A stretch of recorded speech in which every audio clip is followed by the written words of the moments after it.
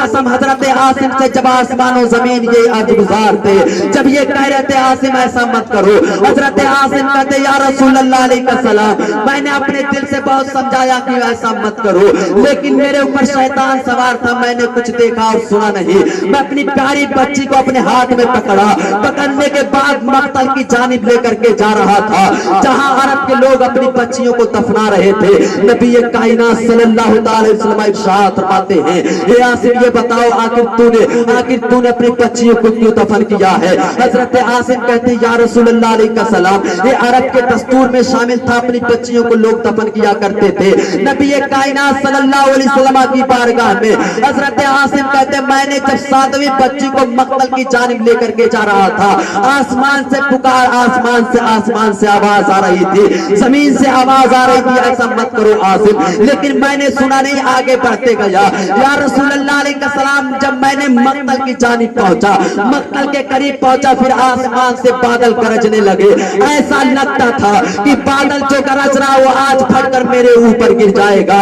نبی آخری زمان کی بارگاہ میں عاصم عرض گزار ہے یا رسول اللہ علیہ السلام ایسا لگتا تھا زمین سے آواز آ رہی تھی، ایسا لگتا تھا کہ زمین آج نکل کر کے مجھے اپنے اندر سما لے گی یا رسول اللہ علیہ السلام، لیکن میں نے پھر بھی نہیں سنا، اپنی پیاری بچی کو مقتل کی جانب لے کر کے پہنچا، جب اپنے بچی کو دفن کرنے کے لیے اس کے لیے گڈھا کھودنا شروع کیا یا رسول اللہ علیہ السلام جب میں نے گڈھا تیار کرنا شروع کیا، میری پیاری بیٹی مجھ سے کہتی ہے اے ابو جان آخر آپ کیوں یہ معاملہ پیش کر رہے ہیں، آخر آپ ایسا کیوں کر رہے ہیں؟ حضرت عاصم کہتے ہیں میری پیاری بیٹی میں تجھے کھیلنے کے لیے کام کر رہا ہوں۔ بیٹی جب کھیلنے کی بات سنتی ہے تو بیٹی بھی اپنے ننھے ہاتھوں سے مٹی نکالنے لگتی ہے، اس گڈھے سے مٹی نکال رہی ہے۔ بیٹی کو کیا معلوم تھا کہ میرا باپ میرے ساتھ ظلم کرے گا، بیٹی کو کیا معلوم تھا کہ میرا باپ میرے ساتھ آج میری جان کا دشمن ہے، بیٹی کو کیا معلوم تھا کہ آج میرا باپ میرے ساتھ ظلم و ستم کرے گا۔ حضرت عاصم کہتے ہیں یا رسول اللہ علیہ السلام میں نے اپنی پیاری بیٹی کو دفن کرنا چاہا، جب بچی کو میں نے گڈھے میں اتارنا چاہا، جب گڈھا تیار ہو گیا بچی کو گڈھے میں اتارنا چاہا، اتر کر میری بچی گڈھے میں لیٹ جاتی ہے، میں نے اس کے اوپر مٹی ڈالنا شروع کیا، ابھی اس کے قدم تک مٹی ہی پہنچے تھے۔ بیٹی کہتی ہے ابو جان آپ یہ کیا کر رہے ہیں؟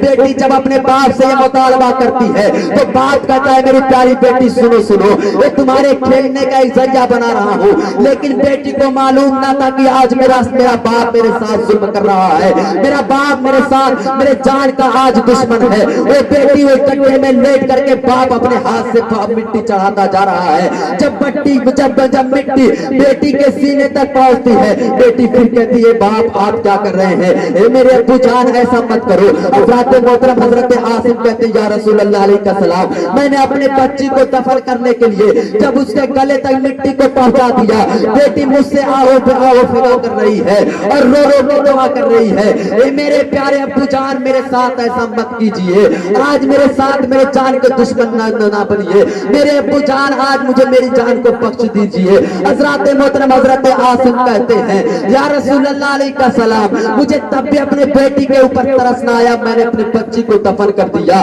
دفن کرنے کے بعد جب میں مقتل کی جانب سے واپس لوٹ رہا تھا، ابھی کچھ ہی دور چلا تھا یا رسول اللہ علیہ السلام، پھر آسمان سے آواز آنے لگی اے عاصم تو نے یہ کیا کر دیا ہے؟ حضرت عاصم کہتے ہیں یا رسول اللہ علیہ السلام جب میں نے مقتل کی جانب سے قدم کو بڑھایا تھا، آسمان سے ایسا لگتا تھا ایسی آواز آ رہی تھی کہ آج بادل ٹوٹ کر میرے اوپر گر جائے گا اور میرے جسم سے روح پرواز کر جائے گی یا رسول اللہ علیہ السلام۔ اور ایسا لگتا بھی تھا کہ جب میں وہاں سے واپس ہوا بچی کو دفن کر کے تو ایسا لگتا تھا میرے جسم سے روح پرواز کر گئی ہو اور میرے جسم میں روح نہ ہو۔ حضرت محترم حضرت عاصم کہتے ہیں یا رسول اللہ جب میں نے اور آگے بڑھا تو زمین سے بھی آواز آنے لگی اے عاصم تو نے کیا کر دیا ہے؟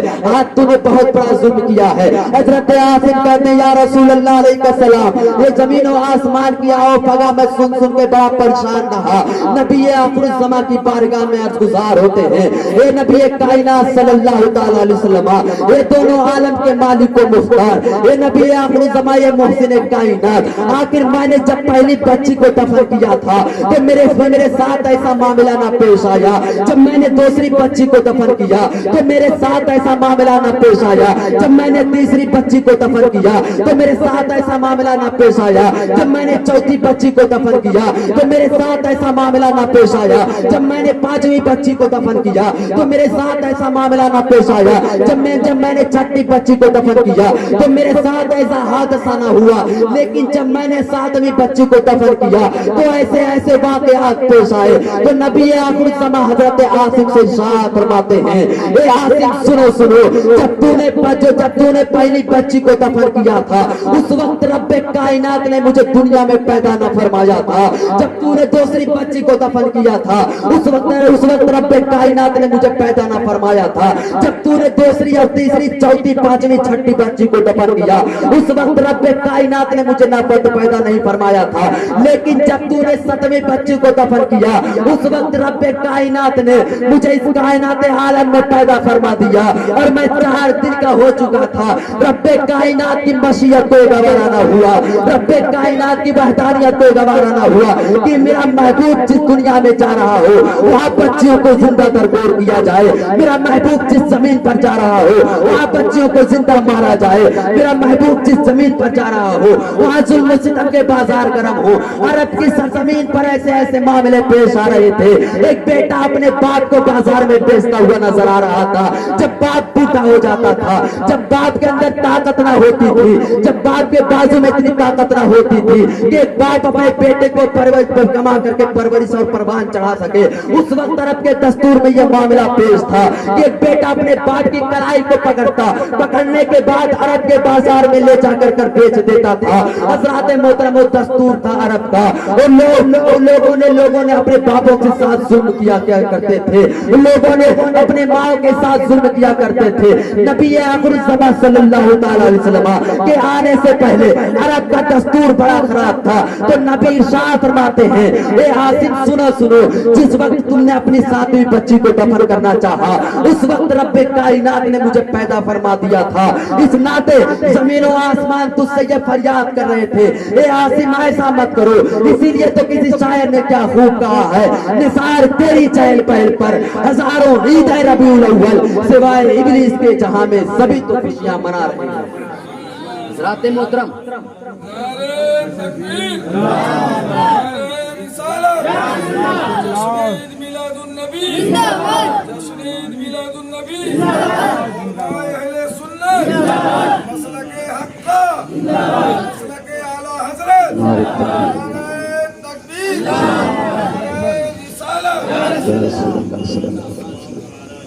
حضرات محترم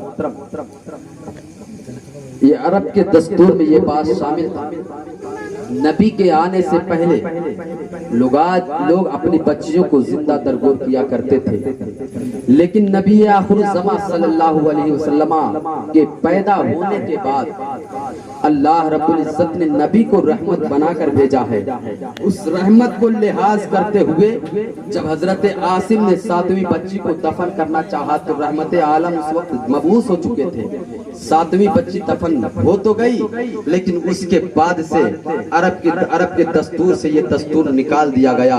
لوگ اپنی بچیوں کو جو ابھاگن سمجھا کرتے تھے, عرب کے لوگ بڑے ہی منحوس قسم کے لوگ رہا کرتے تھے. نبی کائنات کے آنے سے قبل لوگ اپنے آپ کے اوپر بھی ظلم کیا کرتے تھے, لوگوں کے اوپر بھی ظلم کیا کرتے تھے, لوگوں کے ساتھ ایسے ایسے معاملات پیش آیا کرتے تھے.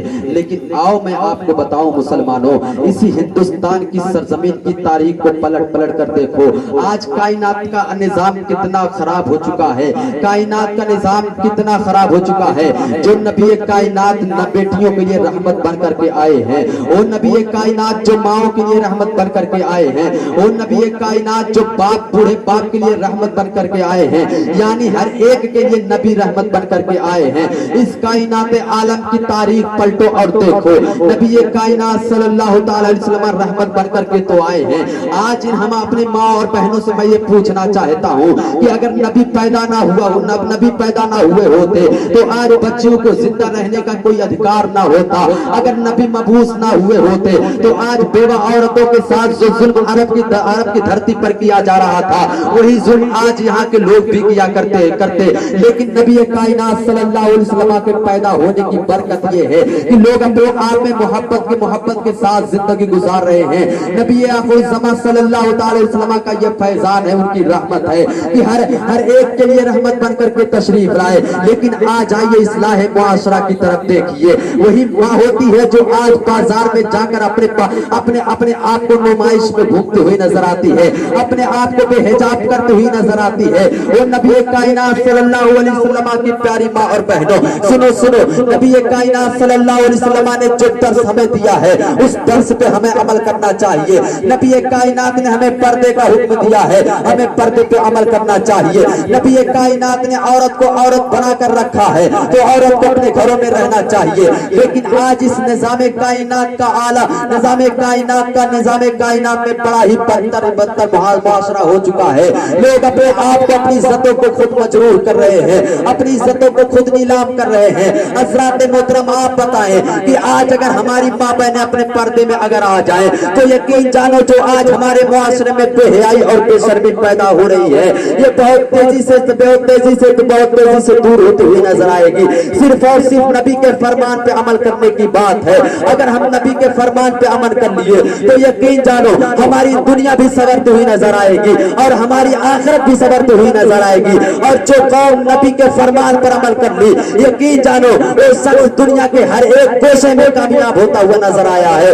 حضرات محترم صرف اور صرف ضرورت اس بات کی ہے جب تک ہم دنیا میں رہیں اور نبی کائنات صلی اللہ تعالی علیہ وسلم کے سچے اور پکے عاشق بن کر کے رہے تاکہ ہماری زندگی میں انقلاب پیدا ہو اور ہم دنیا سے جب جائیں تو ہمیں اللہ اور رسول کے فرما بردار کے مطابق دنیا سے یاد کیا جائے۔